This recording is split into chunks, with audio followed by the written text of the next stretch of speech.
Hello my friends and welcome back. Thank you very much for being with me again today.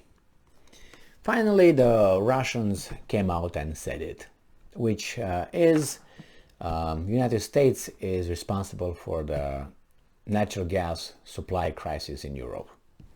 Well, some people might disagree with that statement. In this case is Maria Zakharova of Russia came out and just said it. Something that probably would have been obvious in the first 15 days of the special operation, so that would be about mid-March, let's say. And I've been saying this for some time. It doesn't mean that necessarily what Zakharova said or I say is true, but this is the conclusion I got to. So let's see how she makes this argument. And believe me, Zakharova is a very intelligent person. I listened to her on many occasions, and I can't put her next to Jen Psaki or whatever Jean-Pierre Belmondo of United States whatsoever. So we have this article from Reuters, September 6th, 2022. If you don't believe me, watch her speak. And not speak like reading something, answering questions without papers. Which is something it's really dangerous here in the United States, because you catch the politicians or the spokesperson off guard, because they have to use their brain, not only their eyes and their mouths, you know, to read it a little bit and just process it like that. Just watch her. So this article comes, as I said, from Reuters, and it goes like this. Russia's foreign ministry said on Tuesday that the United States has fomented Europe's gas supply crisis by pushing European leaders towards the quote-unquote suicidal step of cutting economic and energy cooperation with Moscow. Europe is facing its worst gas supply crisis ever, with energy prices soaring and Germany importers even discussing possible rationing in the European Union, biggest economy after Russia reduced gas flows westwards and it shut it off, and it said, when you're going to lift your sanctions, we're going to give you gas. Finally, they said it as we all knew, or at least some of us.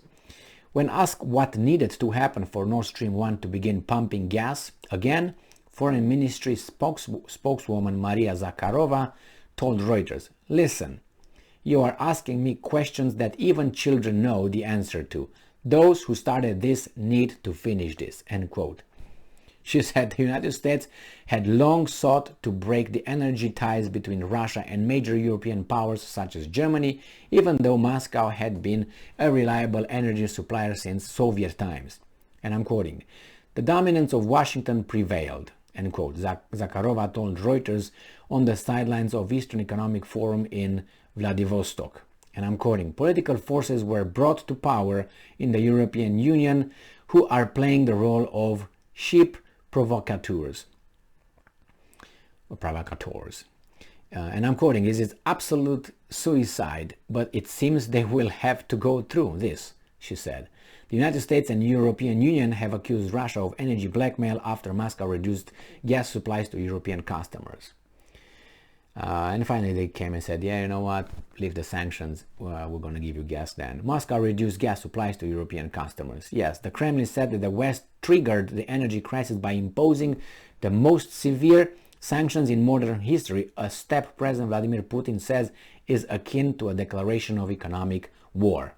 Well, you make up your mind and tell if whatever she said is inaccurate.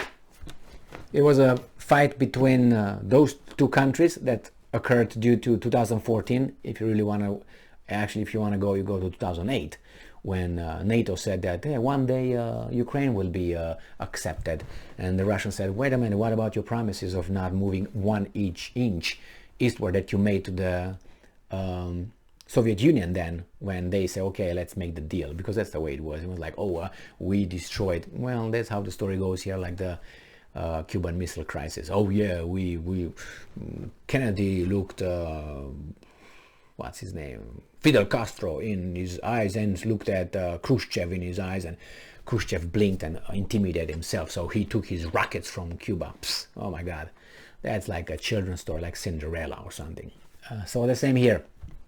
The thing is, those Those started then in 2008 and 2014, the coup, the overthrow of a legitimate government, and those guys did not recognize the Kiev regime. Those guys sent tanks, those guys fought back, and that's been since then. And you got the Minsk agreements, where you have the guarantors, again, the Germans and the French, that they will make, Kiev follow through and hold elections and all that, and they hold elections, but those guys did not vote, so that's why the current state government of Ukraine is not really legitimate, because not all the country voted, and and then they continued fighting over there. The Russians told them, we need guarantees, no more NATO, no more this. The Western said, so what are you going to do? Are you going to start a war that we're waiting for so long to drag you in? And the Russians said, yeah, we're going to do that. So here's where we are. And then the minute Ukraine and Russia, like two neighbors, got in a scuffle, you got another weasel that said, you know what? We're going to impose sanctions on Emil. Not on a neighbor, that is our buddy, that all this is good. We're going to impose on Emil. So that's what they did.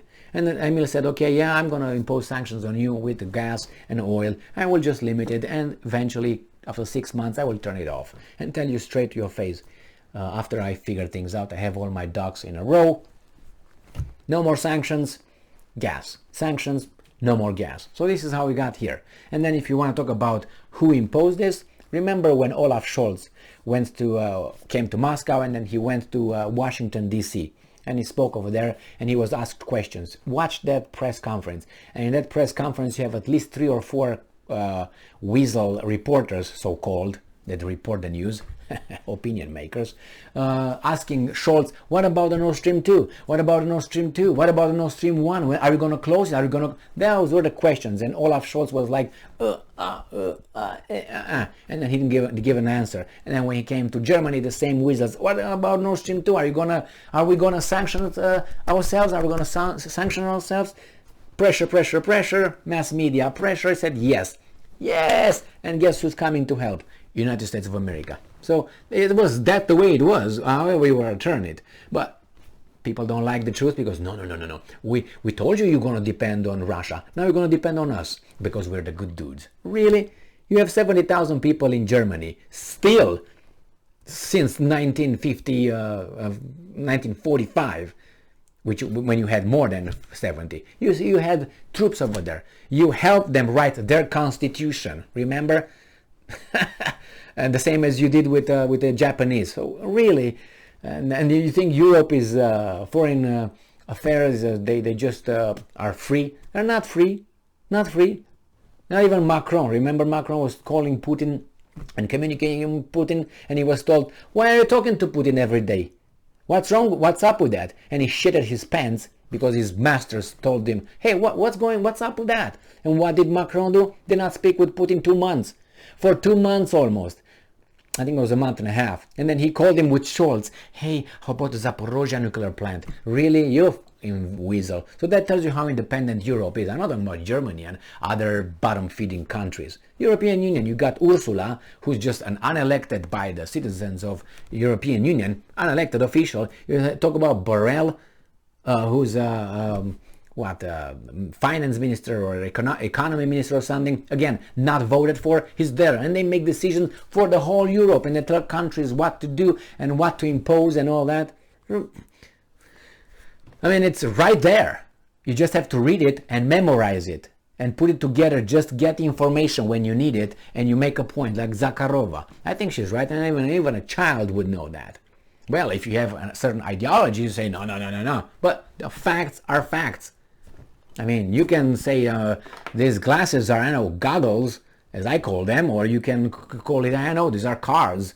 But you know they're goggles, because if you try to drive it somewhere, you can drive it, but you can use it to, oh, that's you, all right. You see, that's the use is going to tell you the reality of what they really are. I mean, can you pick your nose?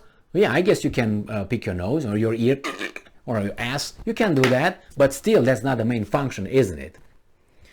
Thank you very much for being with me again today. Stay strong, stay smart, look for the truth, and be just.